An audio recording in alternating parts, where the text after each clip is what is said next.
You know, I was laying in bed last night and I realized that there's 58 more days until I start the Pacific Crest Trail through hike attempt.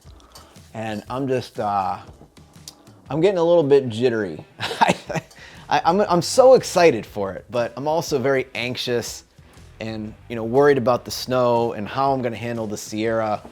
I really had to talk myself into the fact that, I went through all of these different emotions last time on my AT through hike, before I started, and everything turned out fine. You know what I mean? I did everything day by day, section by section, town stop to town stop, and I was fine, and I'm just trying to tell myself that, look, that'll happen again. You're only 5 years older than you were before. Can't possibly be that different, right? I don't know. Anyway, in this episode, I want to talk about what I'm doing on the physical side of things to get ready for a through hike. And this is not just for a through hike, but this is kind of the things that I do getting ready for backpacking season in general. And this question actually comes up a lot on the channel. So what am I doing to get ready? Typically, every year come mid-February, early March, I have a trip up to my local state park that I take approximately every 2 weeks on the weekend, maybe like a Saturday or a Sunday. I go up and it has a great loop. It's called Raccoon Creek State Park. The outer loop is almost exactly 20 miles and it features some stream crossings, some muddy sections, some dry sections, some rocks, some flat ground, some hills, some steep up and downs. And it's really great to condition in this area. And I've been doing it for, I'd say, the past 8 years to get ready for my backpacking season every single year. So I have started that up since the beginning of February. So we're a couple weeks into this now and it's going well so far. Another thing that I'm doing is previously, a couple years ago, I decided to try to put on the muscle that I had lost back when I did the AT, because I did lose a considerable amount of muscle. I wasn't getting enough protein out on the trail, and that's something that I'm gonna strive to do better this time around. So I decided to go lifting hard, and I think I lifted a little too hard. I had higher expectations. I'm 40 now, so I guess I gotta cool a little bit on pull-ups, push-ups, and dumbbells, right? And I ended up kind of injuring this tendon and this tendon doing those lifts. And this is kind of how I figured out that I probably have an autoimmune disease, because I went to the doctor because after like 10 months, it still wasn't healing. So due to that, due to my tendonitis, if you will, I had switched last March, so almost a year ago, to this program that I've done in the past, but I never made it like a full 2 weeks in. I've always gave up because it was too hard for me. And I was like, you know what? I want to do that program and I want to see it through to the end just to see if it has any effect on my endurance. And that program is a Beachbody program. No, I'm not a Beachbody coach. No, I'm not Tony run out and watch Shaun T or, P90X guy, I forget his name, Tony Horton. I'm not telling you to watch these guys, but I will tell you that this program has been working excellent for me, and it's called Insanity Max 30. And what it is, it's basically 30 minutes of cardio a day, 6 days a week. Saturday is like your stretch day, your rest day a little bit. And then Sunday you completely take off. And what I've noticed is by doing these crazy exercises, and I'll tell you what, they are extremely hard, especially, even if you're like 5, 7, 10 minutes in, you're really struggling to push yourself those extra couple seconds to try to get to that 30-minute mark.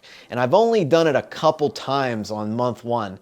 I'm now working on 3 times of month 2 because I did do 3 rounds of month 1, and I just keep getting better and better. My times are increasing, and I'm noticing, especially on the Quahana Trail, the last trip that I backpacked, it was an 85-mile trail. I did it in 4 days. I had so much energy on that trail. On top of eating better, I think I have a really solid plan to go into this hike come April 12th.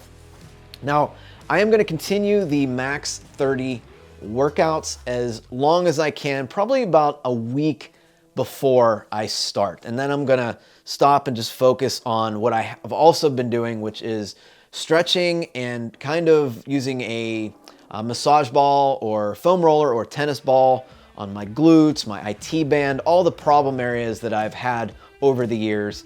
And I tell you what, every trigger point that I've tried to release, so to speak, has been perfect. There's no pain associated with those trigger points like last time around.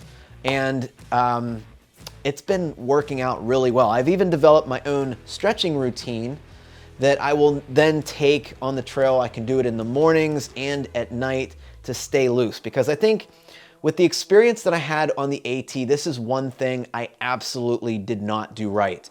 After about a month in, I stopped stretching. I felt really great. And then, you know, we hit Vermont, and that's when I really started to have issues. We were pushing big miles, over 20 miles a day, 25s in some places. And I couldn't sleep sometimes because my knees and my Achilles tendons were so tight because I wasn't stretching. I got to take care of my body. So this stretch routine is actually coming with me. It's pretty good. And I'm also taking a massage ball like I did on the AT, and I'm actually going to use it this time for more than just my feet. I plan on doing it at least every other night, if not every night, just to kind of roll out my tendons and my muscles to make sure nothing is going to be sore the next day. On top of that, come March, and I'm starting my hikes early this year because I'm only going to have really March to prepare. I'll have my notice in by then, and you know, I will be able to take a decent bit of paid time off to do probably 3 to 4 day trips. I want to hit the Laurel Highlands again. This time with this training, I'm going to focus on just doing a colder trip up there. I'm not going to do a challenge hike like I did the last time on my AT through hike or before my AT through hike, because I absolutely got wrecked when I tried to do that. It was too cold. I was pre-injured, and you know, I wasted 3 weeks of really prime hiking time to push out some bigger miles early on because I was hobbling around because of a tight knee. And I don't want to do that. I don't want to do these challenge hikes again last year. That was a big mistake. And I'm just going to do this slow, and I'm going to do this right. So we're going to do, like I said, 20 miles every other weekend up at my local park. Fill my backpack up with a decent amount of gear, not everything I'm going to need for a trip. And then I'd like to do 2 shakedown hikes in March leading up to my through hike. And I think that is going to put me in a good place to get into the desert section of the PCT and start slow. Now, in the info video, I told you about kind of the Sierra section and kind of how you have to enter it at the right time. Now, so far, the right time to enter that is going to be June 1st right now. I'm watching the weather on postholder.com like a hawk. And so far, as of 2 weeks ago, as of the time I'm filming this video, we have a low snow year. And I'm crossing my fingers and hoping and just praying to the gods, the snow gods, whatever you want to call them, that this area sees less snow than your average snow year, especially less snow than last year because it was crazy in 2023. If I can make it in there, you know, right at the end of May, like May 25th, 21, somewhere around there, I think I'm going to be set to, you know, complete the whole hike without a lot of issues. What I don't want to do is get to Kennedy Meadows, which is right before the trail that goes into the Sierra, and have to hold up there and spend a whole bunch of money because there's a ton of snow in the area. So I really need to start slow in the desert to get me as close to the June 1st start date as possible. And I think just doing the math, if I leave April 12th to June 1st, that averages to be like 15, maybe even 14 miles a day. Just kind of figuring that out in my head right now.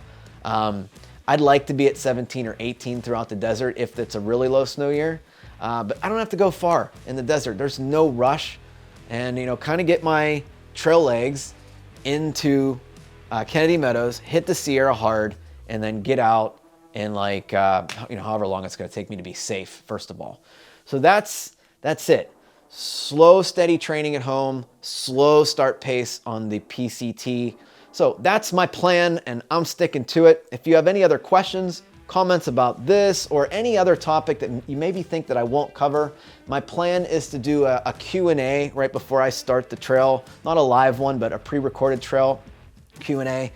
that kind of answers these one-off questions that I'm not going to get through this, pre-PCT video series. If you want to offer support, whether it's a ride into town, or you want to buy me a pizza in town, or set me up for the night, whatever you want to do, similar to how the AT worked, frozenhikes@gmail.com. It'll be in the description box below as well. Thank you everyone for that support. It's unnecessary, but I do love meeting you guys. So please, if I see you out on trail, say hi. I don't bite. I've had comments from people saying that, I saw you at the campsite but didn't want to bother you. It's okay. Come over and say hi. You know what I mean? Seriously, I enjoy meeting you guys. Anyway, thanks for watching. I will see you on the trail. Can't wait. 58 more days. PCT. Thanks, everybody.